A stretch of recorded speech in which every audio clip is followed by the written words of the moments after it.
Welcome to the Legends Crawl. Today we have an awesome individual, an incredible personality, a sports icon, a legend, a son of the soil. On our platform, we always bring these greats for them to unpack. They give us deep into their history. We travel far and wide and come back with sumptuous stuff so that you at home will be able to say, wow, that guy was Colossus. Miley, welcome on our platform. Thank you very much, and it's an honor and a privilege to be here. Thanks for inviting me. Yeah. It's been a long journey, Miley. Yeah. Normally we have discussions in different locations. This is unusual, totally unusual. Never Yeah. been here before. They normally say in our culture, take off your jacket and relax and have a good time. Me and you are going to have fun. We're going to talk about all sorts of things, and it's quite wonderful to have you. No, thanks. Once again, thanks to you for inviting me. I appreciate it very much. But it's always good to have a talk with you, Zola. This goes back 30, 40 years. Long time ago, long time. Mandela says long walk to freedom. Absolutely. I doubt whether it's our freedom or not. Mali, growing up in Galvandale, in those great, areas of us, much as it was customized for us, how was your upbringing? We had a great youth. In fact, I was born in Rudolph Street, South End, by the way. Yes. Not in Galvandale. Before first, you were removed, before unceremoniously we removed. were obviously relocated. Let me call it a nice word. We basically had great youth, playing soccer in the streets, and I think that's where the skill factor came into play. Because the Rudolph Street was basically had an ascendancy. So you had to play sort of down or you play up. And it was always amazing playing with the youth there. And we are 10 siblings, so it was phenomenal in that sense also. Wow. Yeah. So you're full team. Full team, almost full team. One short. Yeah. Your parents. Yes.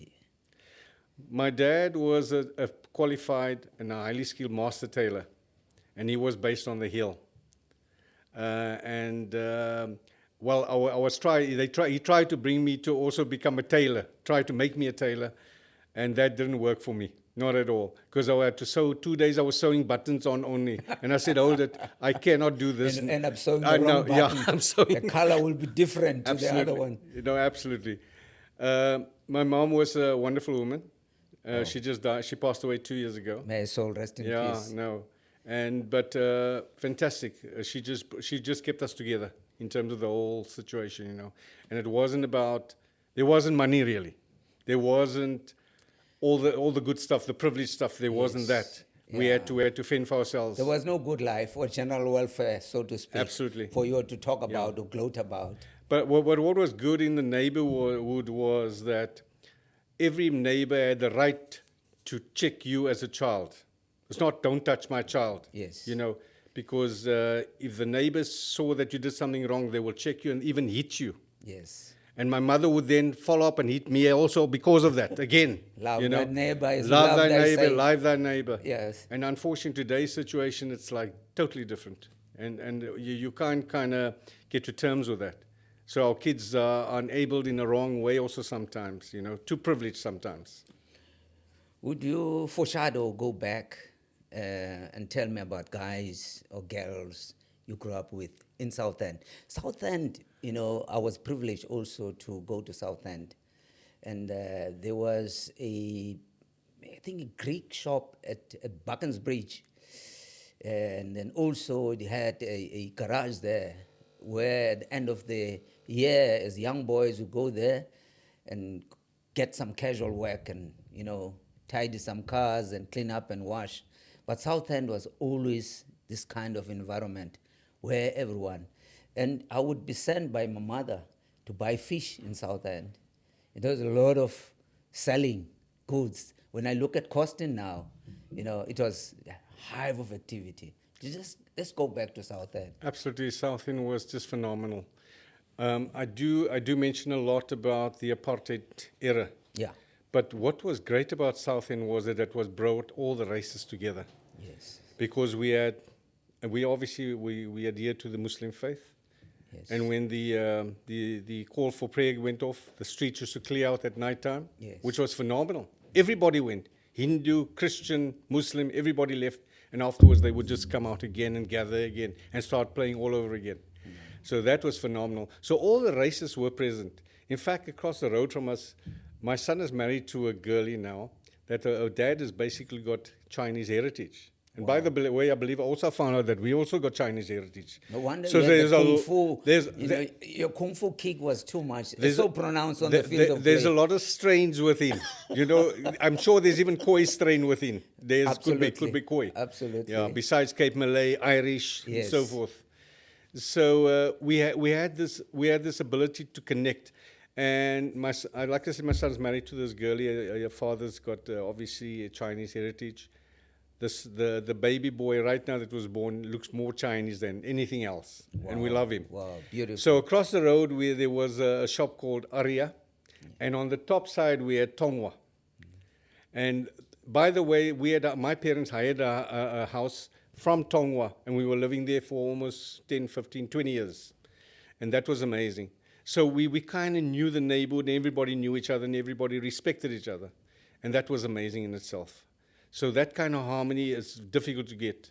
It's just obviously when you had to go to Summer Strand or Umud, you know that when you take the bus, you can't sit at the bottom, you've got to sit on the top, because obviously you don't fit into the race group, unfortunately. So that was the fact of life. But when we grow up into these things, Zola, we don't perceive it as chaos. No. We are youth. We just understand, listen, this is how it is. You're going to have to... norm. It's the norm. You're going to have to deal with it. Yeah. And that's it. Yeah. You know, you mentioned something about your father being a tailor. He was a tailor. I know that. And also, you know, it takes me back to what is happening at the moment. We have Amakosa. Amakosa learned the skills from his mom, who was used to sew. Yes. The big machines, you know, those big machines. Yes, yes. Knitting and doing a lot of stuff. My mom used to do that too. She actually made jerseys. Exactly. Yeah, she used to use I don't know if Olga remembers, pass-up machine. It's called a pass-up machine. It's probably a German machine, but it's right through the day. All the time. In the middle of the night. Yeah. The No machine- patterns. Just look at you. Oh, that's the size. Yeah, it Yeah. influenced this young man, you know, to follow which is a Makosa, which is Ngogolo, in the footsteps of his mom. It's incredible what he's doing on the international platform at the moment. Absolutely. So are you. Following your father's footsteps. Yeah. Can you just unpack that? I guess our parents have visions for us in terms of what they feel we should be doing. But sometimes you can't determine completely a child's vision in terms of what skill sets they're going to adopt and where they're going to move to. But I had this inkling also whenever I played professional soccer and all that. And I always wanted to wear the garments that I wanted to design. Strange enough, that came through. But I can't call it a tailoring factor. Maybe a design factor, yes, but not a tailoring factor. So that was somehow brought into play with me. And from there, I thought, no, listen, I wanted to basically go into design in terms of bringing forward clothing that would suit a sportsman at the end of the day. Yeah. And hence, I guess we're going to talk a bit about later, that's how we developed into going into actually sportswear. I'll go into that. At under 13, you already identified as great talent. Who identified you? And how did it start? You remember, when I look at your profile, going my research behind the scenes, I've discovered you've played more or less all the ball sports like me. I can play table tennis, I can play soccer, I can play rugby, I can play cricket, and athletics, 5. That's not a ball sport. You, hockey, tennis, rugby, soccer. Cricket. Not rugby. Yeah. 5. Cricket. 4, yeah. Yeah.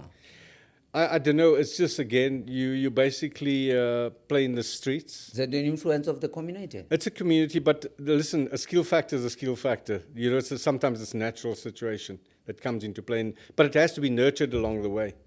So I guess people saw, listen, there's possibility in this youngster, so that even at cricket, I was like 17 years old. I was already playing with the likes of Zaki Hendricks, Jano Sandan, the provincial boys. Morris Wilson just passed away now.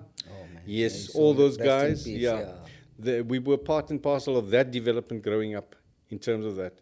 And Fahmi Abrams, obviously. Oh, Fahmi. I know him yes. very well. Yes, I know him yes. very well. I played with him. Another brilliant sports Yes, person. I played with him in Saro. The one area I failed in was athletics. I was useless. Oh, Miley. Absolutely. You had great athletes coming from Galvandale, Yeah. especially at Patterson High.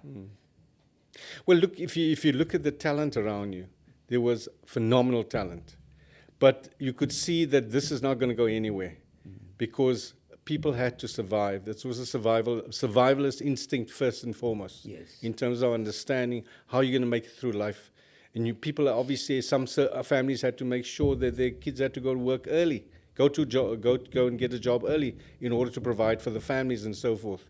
So I think those talents then get lost along the way. But unfortunately, in terms of sports nowadays, it is an elitist situation. It is. If you want to earn money. It is. It's going to be the best of the best, and there's no doubt about it. So you kind of look at it and you say, okay, listen, so people identify and say, listen, you can play at this level. And if you play at a higher level than your age, it already tells you, listen, you are actually performing at a higher level. So that was basically a barometer of how you were performing. And as you go along, you start, the instincts become better, the skill sets are improving all the time. And you then emerge, or you basically elevated to a different level all the time to become better at it. The unfortunate part is that it didn't go very far, where you would like to have become an international sports person. And there, in a sense, there was a bit of there was a ceiling there. Absolutely, Yeah. Because it was during that time, which is the apartheid era, where you couldn't play outside. A lot of people I've spoken to about you, I've asked them, can you tell me about Miley? First utterance, that's a legend. Would you call yourself a legend? This word is being bandied around a lot nowadays. Legend here, legend there, legend there. I'm not sure if I'm a legend. I've made some form of. I put some good experiences in the sporting world, maybe into people's minds. And sometimes somebody approaches me and says, "Listen, wow, I saw you play then and there, and the goal you scored. It does bring back good memories and good feelings." I can't really say that I'm a legend as it is. Well, you have done extraordinarily on the field of play, and you have exceeded all expectations when it comes to your talent, and people admire you for that, and you have crossed boundaries, and you have made your name renowned all over South Africa. Won't that qualify you as a legend? I guess, look, society places different labels on one in different ways, and I guess expertise is critical also, Some people get honored to become professors and doctors, etc., and they've studied for that. And I guess sports is a different skill set in that sense, where your physicality and your ability to perform really comes to the fore.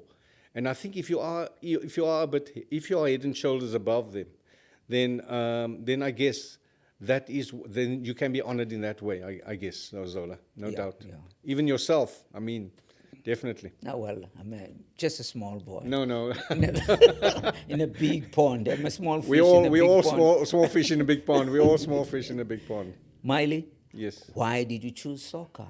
Because you exceeded all expectations in soccer, and will unpack that your role, the role you played in the soccer fraternity, with all the codes you were gifted in, but you chose soccer. Strange enough, soccer wasn't my first sport. My dad played rugby. Oh wow! And then he pulled me obviously also into For rugby. what club? I remember lads. Lads. Going back like Yeah. 40, 50, 60 years. Yeah. Then I thought, no man, hey, this is a thuggish sport. Yeah. Lots of fighting and what have you. and biting, And somehow, kicking. exactly. And you couldn't play rugby in the streets. No, you had to it's play. too hard. It was too hard. Yeah. So our natural movement was towards soccer. Yes. And soccer was just the game itself that Yeah. really developed us, and I enjoyed it very much. Yeah. And just excelled in it tremendously. It gave you space to express yourself as a youth, that exuberance of the youth. Absolutely. Your potential started showing, and then you were recognized. Well, yeah, the recognition did come in terms of provincial colours, etc., Yes. etc. In fact, just this morning after prayer, our parents, sometimes my dad could be very crude, Wow. in a sense, Yes. Fatherly. crude. Yes. Where you would achieve provincial colours or Yes. national colours, and he would say, "Listen, now you're still a nobody."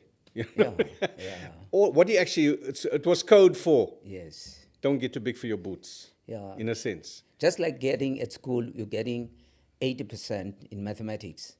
And then your father asks you, what happened to the 20%? Absolutely. Supposed to come to get 100%. Yes. And I think that's a good leveler. It just keeps you humble all the time to understand, hey, don't get too big for your boots, Yeah. too early in that sense. So yeah, Zola, it was tremendous times. The experiences were phenomenal. I guess there were generations that missed out on opportunity. I mean, if you look at what the footballers are earning today, Wow. 50,000 to 350,000 pounds a week. A week. We're talking about, yeah. So it was big money in that sense. But I think the life experiences were phenomenal in terms of the camaraderie. Yes. I mean, you can just attest to you and I, Yes. in a sense, over the A phone call away from you. Absolutely. And you respond positively. Absolutely. That's what it's about, Yes. And I can be thankful for that. Yeah. And I alluded to it earlier that Southend was tough, apartheid was tough. Yeah. But it created a camaraderie that you couldn't design and create on its own, because when there's too much availability and too much excess, then people tend to stick to themselves and they don't share. And we need to share all the time. Absolutely. It's about sharing. Apartheid was an institutionalized discrimination or racism. It was legislated, and thus it made you not to get your national colors to play for South Africa. That's why I call you hit the ceiling when you became a professional soccer. So the next step was supposed to be for you to play nationally, and then you couldn't. Absolutely. Do you feel that in you? You do feel kind of that you're disappointed in that sense, yes. But you kind of knew also that aspirations, even if you had those aspirations, it wasn't going to happen because of the political situation in the country. And it's just unfortunate that man does that to man. Yes. It constantly comes up, whereby you look at the situation even currently today, and I don't want to become too political about it, but the situation today, it's a weird world we're living in. And I just came back from China, and I was in 2 weeks in China. Yes. I mean, the Western narrative is a very demeaning narrative on the Chinese. But the Chinese are so far ahead, it's mind-boggling what's happening there. So you look at this and you say, listen, how is it possible that over 1 billion people can actually be so Meticulous. ahead, and ahead. functionality, Innovators. And yet they are such humble people at the end of the day, and we can learn from that in that sense. Wow. Going to Bow's Pirates. Who took you to the township, Miley? You were playing for Hotspurs, Manning Rangers, and all the stuff. Who encouraged you to cross the Chetty River? And without a boat. Without a boat. Look, we obviously, it was provincial football. It was also divided into As you know, it was Squasbo, Yes.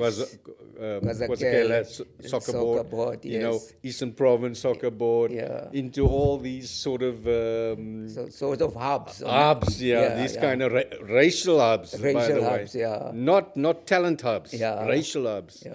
So from time to time, we'd meet the boys, you know, Wanda and Lebe, Tabo, Motabang, Yes. all those guys, Ringom Shorty. Yes. Brilliant guys, Yeah. fantastic guys. And you kind of wanted to also experience what was like playing over there. Yeah. And I went to go play. And the fields and the conditions were tough. And obviously there was serious, at that time, civil disobedience. So a guy of my color is not supposed to be in the township. That's the point, yes. You know what I mean? But well received. We were well received. We not just I wasn't alone. There were one or two other guys along with me also. But it was fantastic, just connecting. And eventually, obviously, after the political dispensation, that we all got together in a better way. Yes, yeah. In that sense, yeah. So. But you played against CCF Kellys, CCX Kellis, City Lads, Dodgers, all those Jumpers, boys, yes. all those guys. All those guys. You play as a striker and a midfielder. Striker and midfielder. How many goals did you play? What was your? Zola, I told you, don't ask me numbers. I don't know about numbers. Yeah. What was the most precious moment when we were playing there? Every moment was precious. Wow. Every moment being there was fantastic, just to connect, because you could see the passion that's coming through. You remember Rivamfo? Rivamfo, brilliant. Yeah. He passed away a couple of years ago. May his soul rest in peace. Brilliant guy. Brilliant guy. I schooled with him at Kawan. I want to tell you just a story. So Master Mpanda, I don't know if you know Master Mpanda. I know him. Master Yes. Mpanda came late into the pro ranks. Yes. So for the first time, we're now flying to a soccer game in Cape Town. Yeah. And it's the first time he's in a plane.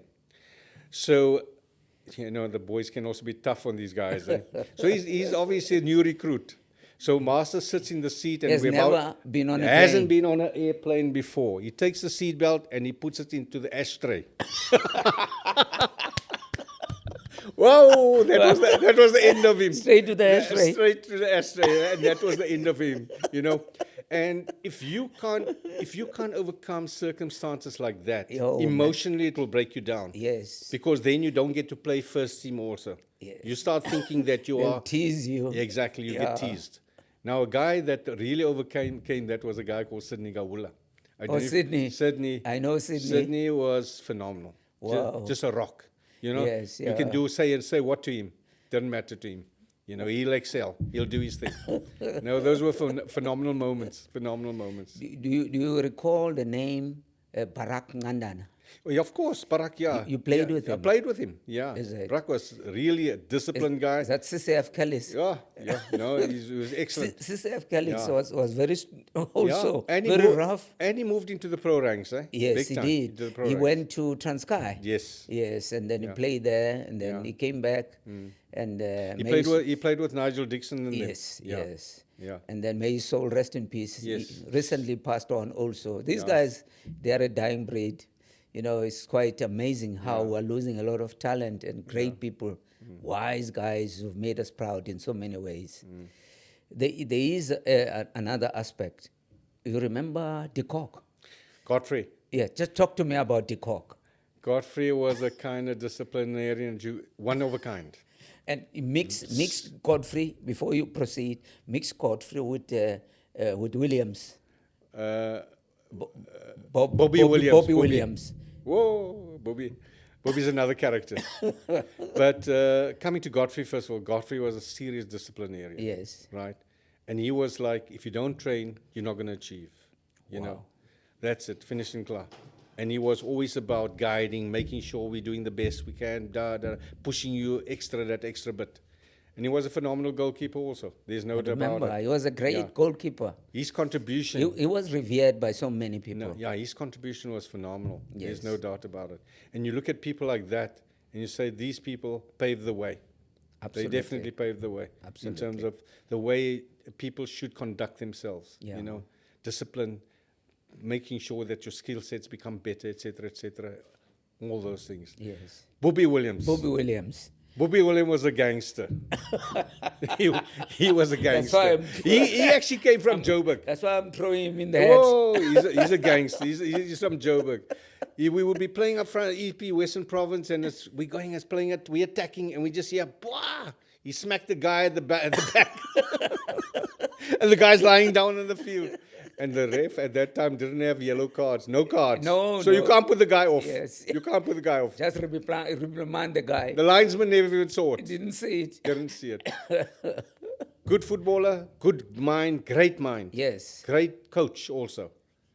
But, well, hectic character, serious, strange character. Strange. Yeah. Bravo, Jacobs. Bravo, phenomenal talent. Because he was good in cricket. He was Yeah. also good in soccer. Yeah.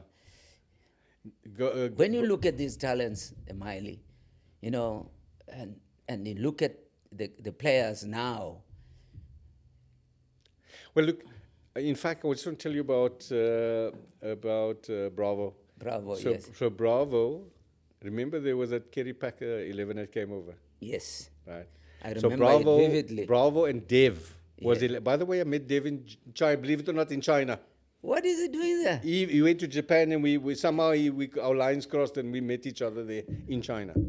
So Dev was selected obviously as a spin bowler. I know. And Bravo was Dev does. Bravo was the opening bat. Yeah, Dev does Govanje. Yes. So I was told this story. So now Bravo had to go open, you see. Yes. And guess who was on the other end of the bowling for Australia? Thompson and those boys. Thompson, yes. Lily, Thompson, those Yes. guys. Yeah. So Bravo, I believe Bravo went to Devdas and said, Dev, please, man, don't you mind opening the bats? Because He shied away from it. He said, "Oh, The first bowler is can't- coming. The spin bowler The must go spin open bowler up, must must go go." open the bat." There were these funny things that you hear all the time. Yeah, those are greats, nah? Brilliant. Those greats are the ones who need to celebrate more and talk about them more and also host them on this platform so they can tell their stories. Yes. That's why you are here. Yes. You're not the mouthpiece, but you're a legend. The iconic moments you shared with your community as a community person, and still going strong. Zola, I do believe we have an obligation to the youth, in a sense where, yes, even when we're in China, you look at how functional China is. Yet we got potholes and we got lights out and all. So I said, hold it. Did you get a pothole there? No potholes, no beggars on the streets, Never. no papers on the street, not one paper. In fact, we were going down the Yangtze River and we were in Shanghai and looking at the buildings. And we're saying, now, okay, there's millions of lights on. Let's see if there's a bulb that's out. Not a single we bulb. couldn't find one bulb, bulb. that was basically not. No loitering. No loitering, nothing. No jaywalk. No jaywalk. Everybody is functional. And I guess at the end of the day, if the consequences is serious, then people understand, listen here, you better not do that. So maybe that is what's not coming through in the South African context. Yes. In that sense. But what I look at this and I feel is that we have responsibility to the youth. We basically saying to them, listen, we're telling them sort of negativity all the time. When we talk about potholes and we talk about this and that. So I said, listen, yes, that is the reality. But don't sell them the negativity.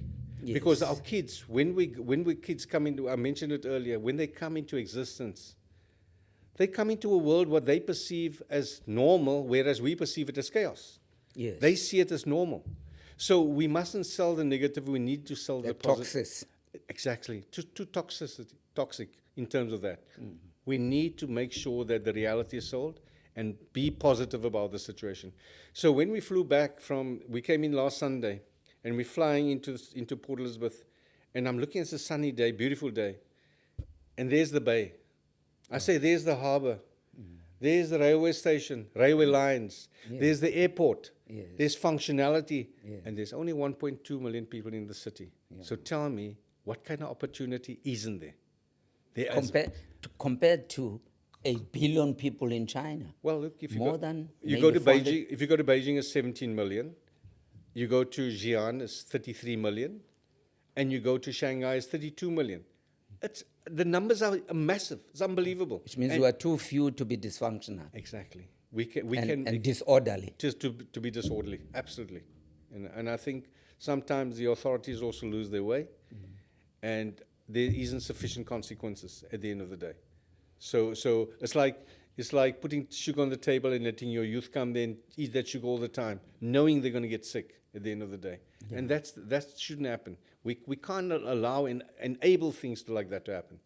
It's quite interesting, Miley, when we talk about normality, that we need to feed our children normality. You come from the ranks of no normal sport in an abnormal society.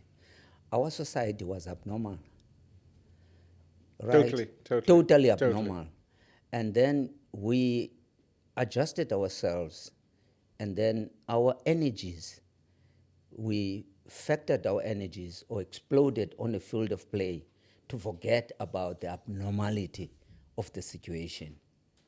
Thus we have a Miley Ajam, thus we have a Dikok, thus we have a Bravo Jacobs. All these guys, great guys, come from the fields were not normal, but now children are telling you, we can't play on these fields and we can't run on this track. It's not a tartan track. We need, surfaces that are playing at Guide Hall, Both Pirates. It was an ash field. Totally. Yeah. I mean, look here, it was just accepted. This is what you're going to play on. Yeah. Get over it and play. Yes. If you don't want to be here, then leave. It's as simple as that. And you're not going to leave too much better also, in a sense. Mm-hmm. There is a bit of turf, but it's not great. But you played. I mean, we played hockey on not on turf, AstroTurf, on normal turf that had kind of clumps of grass on it. Mm-hmm. But the skill sets were so amazing that you develop, your touch and all that. Same with cricket. You put a net, you put that carpet there, you see stones popping out. Under the carpet. Absolutely. Although it's rolled properly, but it's not normal. Yeah. And then, you come out of that situation. Yeah. They say, a beautiful rose can come out of a muddy situation. Yes. That's who you are. You came out of that situation that was abnormal, and you didn't accept it. It was not your destiny. I even feel up until today there isn't normality in a sense, because again, you don't want to become too political, but let's face it.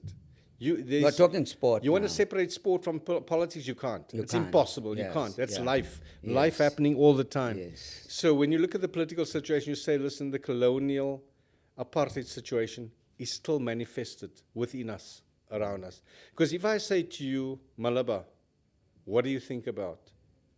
Indian. Customized for a certain... If I say to you New Brighton, customized for a certain grouping. If I say to you Galvindale is customized. So the mentality hasn't changed. Yes. It's still there, How do you work There's no integration. There's no integration, real integration. So how do you work your way through those difficulties in order to say, listen, let's get away from the racist element within society, and it's a difficult thing because we all have our biases and our prejudices that we work with, Zola, They are there. Because imagine your son had to come ask for my daughter's hand. Yeah. Do you think I don't have a prejudice? You start, looking for your gun in your wardrobe. Absolutely, something like that. But these are the prejudices that we grew up with, unfortunately. Yes. They shock society and then end up making wrong mistakes. That's unfortunate about it. Yeah. Miley, your journey of 1,000 miles has been unbelievable in sport. We've spoken about a little bit about this and that and that and that. And then you were awarded a number of, certificates of recognition by greats. Remember, there was, during that time of SACCOS, Miley, outdone everybody. I remember those certificates, they are pink ones. They were signed, some of them were signed by Steve Chwete. For that matter, you played with, how was Danny Jordan as a player? He played with you? Danny was actually excellent. He could play. He was a good player. And he was a left-arm bowler also Yeah. I don't know if you still remember the team, Hamadias. Ahmadiyas. Yeah. And he later on played for us, United. Yes. With Gayla and them. And Yes. Yeah. No, he was phenomenal. Never knew that you would emerge as an administrator of that quality. Yeah, with his brothers, Maxwell. With Maxwell and even to a certain extent Andrew. Andrew, Andrew yes. was also a great soccer player. Yeah. Excellent. And a cricketer. Yeah. No, they were phenomenal people, you know. And if you listen to you have to listen to their story going back to the activist times. Yes. Then you get a better picture of what it was about in terms of that. Yeah. Yeah. So yes, they are still phenomenal people. I mean, Danny, I'm still in touch with him, very much in touch with him. And it's unfortunate what's happened now, but let's not go into that. That's something else. That's something else. For another day. We'll We'll talk about it on another day. You've gone to Mecca. Yeah. You know, going to Mecca is everyone's dream in your religion. Just give us just a copy taste of that journey. Was it the first time? If it was the first time, what was the experience? You know, in any belief system, you have an obligation. There are obligations. And we tie ourselves into that belief system, understanding that if you go into this, you must commit wholly. So I guess this is man's journey. Don't worry, you know, I'll do these things now, but the other stuff I'll do some other time, you know, when I'm ready for it. And yet you have to adopt the whole belief system in the whole context of it. So there are what they call 5 pillars in Islam. And one of the 5 pillars is the Hajj. It's the 5th pillar.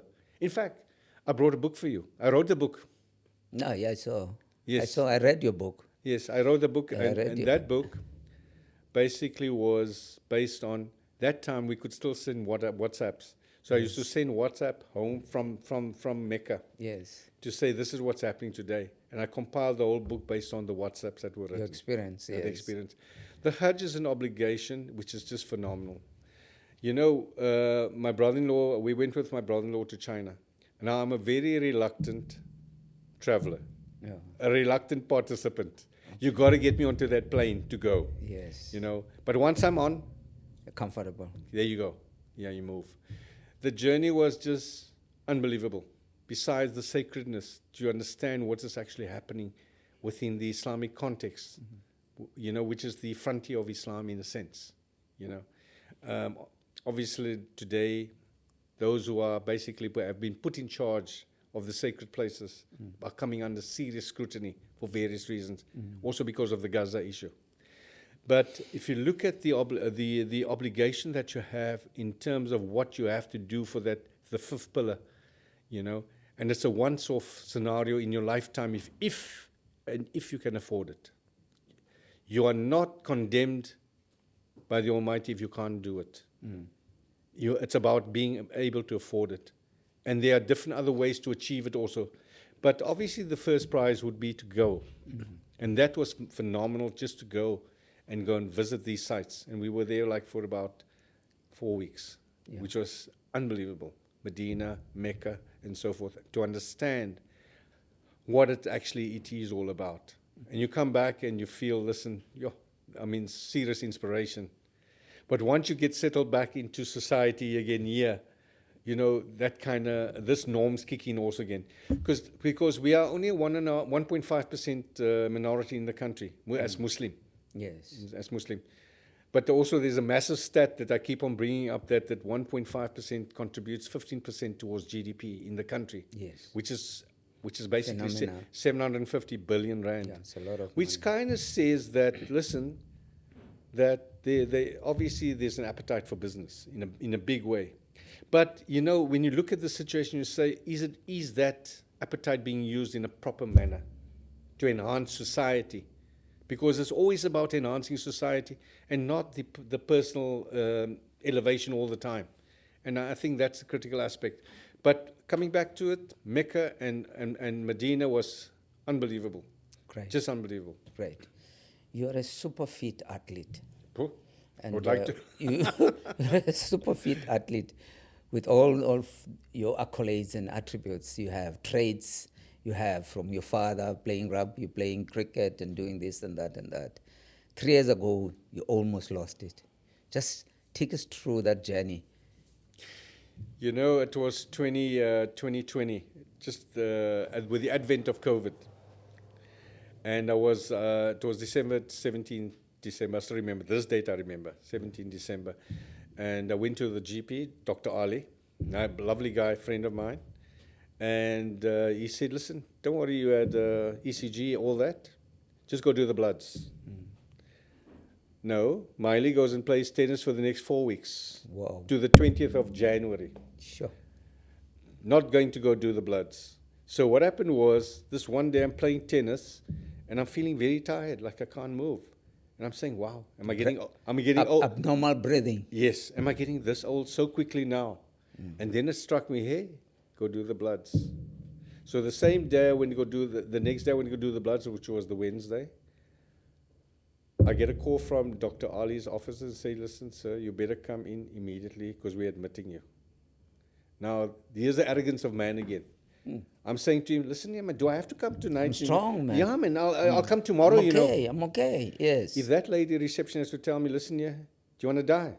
You know, you better come right now. Shocked you. Exactly. So when I came, he basically had me admitted already, and obviously it turned into a quadruple bypass at the end of the day.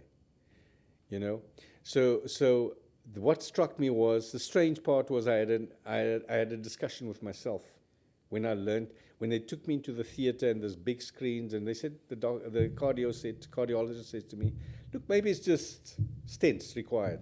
Take it easy and Take relax. it easy, yeah, it's just maybe just stents. Yeah. Went in, they let a look at the screens, I couldn't make head or tail of it. Yeah. And they eventually come up, listen, we haven't got good news.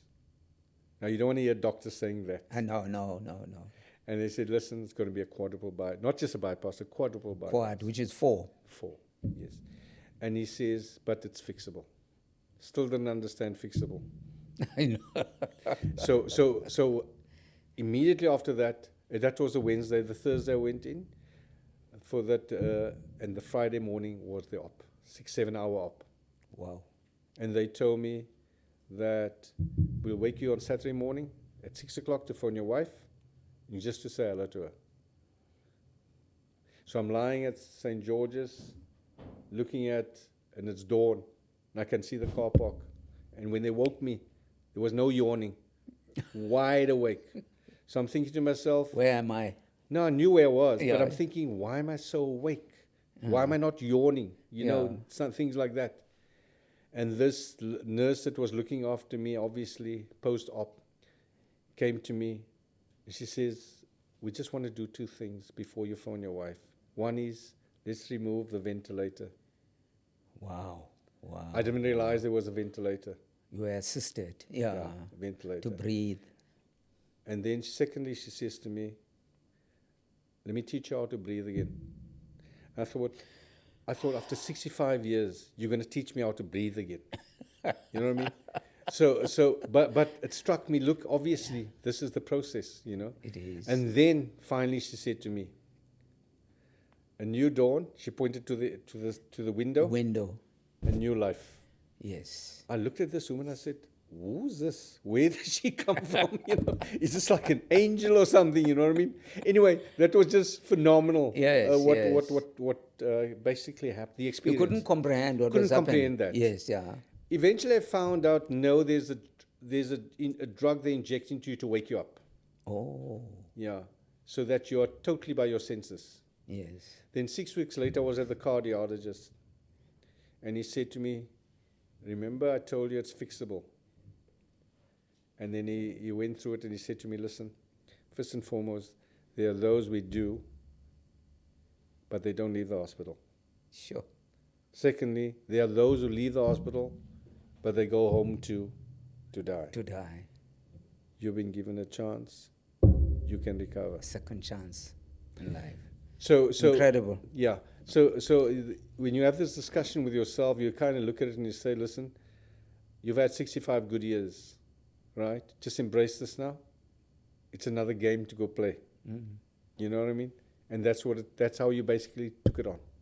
Yes. That's a an emotional journey, and I like how you have, it didn't become an albatross on your neck. It's one of those that will happen to anyone, and there's no one whether you are fit or not, Absolutely. and nobody knows what's happening inside. It's only God knows who knows what's happening Truly, inside. The truly. little man inside says, hey, I'm finishing up now. Miley, your company, you're carrying this big flag, sporting flag, and idolized by so many. You're a community member, you are a philanthropist, people admire you. I think, was it in 1989, you were appointed, or no, not selected, or nominated, and as the youngest entrepreneur, am I right? Yeah. Yeah, by the SA Institute of Marketing and all that stuff. That was one of those great moments. Yeah. Coming from a tailor's son into this great giant. And you didn't stop there. Your brand, Fane, you are wearing at the moment, is the one that's worn now by a lot of sporting codes. And then it's not only here in South Africa, it's all over, in Southern Africa, in Namibia. How proud are you? It's been a long journey. Let me just put it that way. And I guess people don't. Going back to 91 Pickering, there was this shiny wooden floors, and people used to walk in and admire the place. And I said, listen, you're seeing the shiny floors here now, but you never saw the dirt floors. Galvandale. Yes, you didn't see the dirt floors, right? And by the way, you fall 100 times flat on your face, you have to get up. Yeah. There's no rescue squad. You better get up. Yeah. Otherwise, the dream is dead. Yeah. And you don't want to fail. You don't want to fail for your family. You don't want to fail for whatever, neighbors, whatever it is. And you just keep going, keep trudging along. And it's almost like they say, and I'm not a genius. They say a genius is a person that sees the target that nobody sees and So hits he's it. very, very prognostic. He can see He sees the beyond everyone. Beyond everyone, and he hits it. So, but the thing is this, like I said, I saw the journey as you start climbing the mountain, and then you need clothing to keep yourself, protect yourself. And you'll have to solutionize that to get that clothing to make sure that you're protected. When you go to a higher level, you now need oxygen. You better find that oxygen. Because if you don't find that oxygen, if you don't find the solution to it, you're gone. So constantly you're having to do that. So it's a work in progress, and I constantly feel that I haven't crossed the line. You're constantly moving towards that line, and it's a work in progress all the time. It doesn't stop. That's critical. Building the legacy. Yeah. Now, what was critical for me was that I was a big Bjorn Borg fan. Believe it. Before I wasn't even a soccer. I didn't even have a soccer player as an idol. Bjorn Borg. Yeah. I like Jimmy Connors. Anyway, Borg was for me the idol because yes. I looked at his. Cool. By the way, that's where it came from. The Fane came from. I wanted to ask you just the acronym Fane. How did it come about? Just unpack it a little bit. We're going to come to that, yeah. Yes. So Borg wore fila in those times. Yes. And then I looked at it and I said, "Well, wait. So my wife's name is Faye. My name is Ismail. My son's name is Ajam, and the surname is Ajam. Yes. And we created Fina. Okay. That was the original. Way back. Yeah. Yes. And then we came back. Obviously, we were told, listen, hold it. You cannot do that. You're violating the Fila brand. Yes. But because it was a big brand then. Yes. By the way, they weren't even in the country yet, but they were worldwide. They had protection worldwide. So all I did was I substituted and changed the A and the I around. So that's how it became Fane. Fane. Yeah. Okay. Now you know who's the boss in the house. It's always the wife. It's the wife. Yeah. Yeah. So they're in charge, whether we like it or not. We think we're in charge.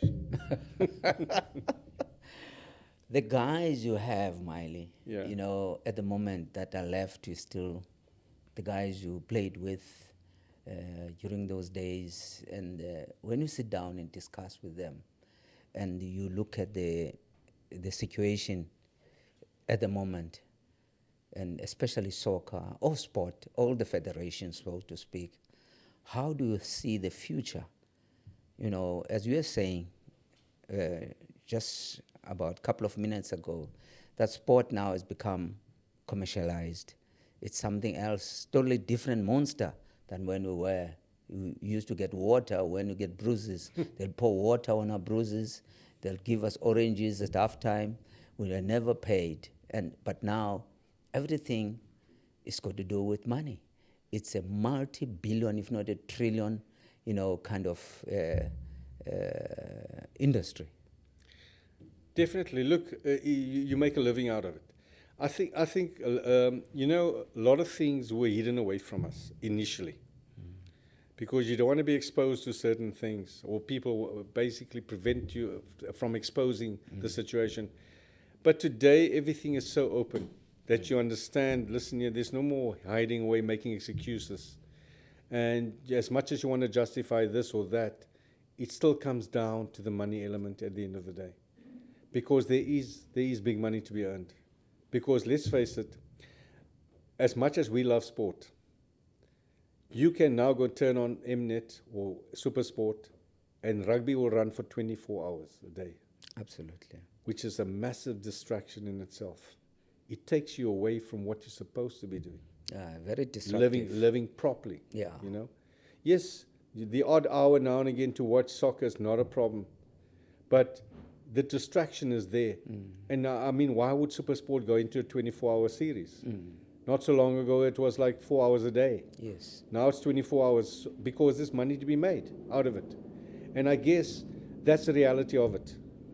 The problem is, or the challenge is, how do we basically make sure that our kids don't fall into that trap of understanding that, listen here, this is just, you can just be a couch potato the whole day. You've got to be something, become something, make something out of your life. Because this life is not a simulation. You're not going to get another chance. It's real. Yeah, it's happening. Yeah. This is not a dress rehearsal. You're not coming back. So you got to make something of what's happening within. And I guess that's everybody's, every parent's aspiration, that their children will become something in that sense. But it's also about guidance. Not too much pushing, but more guidance, etc., and not forcing them to become what you think they should become. It's not going to happen. That's the unfortunate thing. Because I've got a cousin that's a dentist that's totally not interested in dentistry. I've got a niece that's a lawyer that's just not interested in legal stuff. She doesn't do that. So these are all the things that come into play. Shadley, that's your favorite. Well, he's my... Don't say that. My family's going to watch this. You can't say that. Because my daughter always tells me, Dad, I'm your favorite, eh? Yeah. And I say, listen. Nazim. Razana and Nizam, obviously. Nizam, I say, yes. Listen, no such thing. Shadley has always been around. He's been, when you're late into the family. Yes. You want to make sure that you are noticed. At the end of the day. Yeah, all those. That's the thing with big families. The tail end is the one that wants to be noticed. They want to be noticed. They're always around. Always around. Disrupting things. Being also nice and courteous and wanting to help in any way. Yeah. And he's that type of guy. Yeah. But not to say the rest of the family is not that. We're very connected, very close. There's a lot of harmony within. Yes, we argue a lot. But there's no harm in arguing. Yes. That's how it is, As long as you don't walk away with that heavy on your heart. That's the nature of the beast, Yeah. So we also, I also have to look at the business and say, okay, what is succession going to look like in time to come? In terms of this. Just the one thing I told him the other day, that you can change things, but don't change the DNA of what the company is about. It's about, yes. That's basically the idea behind it. Your wife is still the epicenter of your home. Your beautiful wife. Yes, definitely. She's mother there. Of your children. Yeah, no, she's there and making it happen. Yeah. And I want to say to you, I know it's going to be an emotional one, and I want to pour your heart out of it, heart out, and then in expressing what I'm going to ask you. You're not going to die, but eventually you'll die. We're all going to die one day, but you're not going to die. How would you like to be remembered? You know, I have an analogy. We are not born to live. Yes. When we exit the womb, we start dying because we've been allotted X amount of breaths. The mercy is that we don't know when. That's the big mercy that's been extended to us in that sense. When we're young, we'll die, but not now, later on. The reality is kicking into our faces right now when we see our friends around us. Some guys have left us earlier, Yes. like Ringo Shorty, for argument's sake. Yes. He died very early. He was still playing professional with us. So we then look at it and say, listen, you've just been extended some mercies. Just stay a bit longer. But what do you intend doing about it? You know, how are you going to live your life? You know, but we mustn't let the child within us also die. The child must still be there, because otherwise we're not going to see the fun in life. And it's one day at a time. I would like to just think that there would be a legacy that I guess people do elevate you because of maybe your performance, what you've done, social behavior, etc., etc., etc. And sometimes I'm astounded and think, well, I'm nowhere near that, you know, but why are you putting me on that pedestal, in a sense? But I guess that's the way people perceive you, because they look at you and say, wow, you've achieved, you know, greatly. And you've stuck the course. Yes. You remain resolute in terms of what you wanted to do. So maybe that is where people also admire you. It's not about the zeros in the bank account and all that. Absolutely. Yeah. So that's what it's about, maybe, at the end of the day. Asking you that question, it takes me back, it throws me back to one individual that played a meaningful role in our lives, most probably in yours too, Boya Chetty. Boya was just a workhorse in terms of admin, wanting to make sure things are happening. You know, he's the type of guy that always had the passion, the drive. You know, you kind of wondered, where did this come from, you know? And he wasn't a footballer.